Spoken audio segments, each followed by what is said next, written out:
அள்ளி கொடுப்பதில் வல்லமை பெற்றவன் அப்பன் பழனியப்பன். தினம் அச்சம் தவிர்ப்பவன் ஆறுதல் சொல்பவன் அப்பன் பழனியப்பன். கள்ளம் கவடம் இல்லாதவர் தம்மிடம் காவலில் நின்றிருப்பான். அங்கு கால்நடையாய் வரும் மானிட ஜாதியை கண்டு களித்திருப்பான். துள்ளி வரும் வடிவேலுக்கு மேலொரு ஜோதி பிளம்பும் உண்டோ?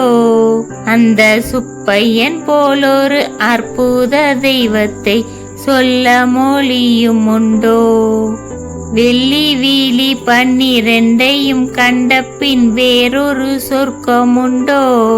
ஆண்டி வேஷத்திலாயினும் வீரத்திலாயினும் வேலனை வெல்வதுண்டோ? சித்தர் வணங்கிய சேவர் கொடியோனை சேர்ந்து வணங்கிடுவோம். அந்த சிக்கலிலாயினும் செந்தூரிலாயினும் சென்று வணங்கிடுவோம்.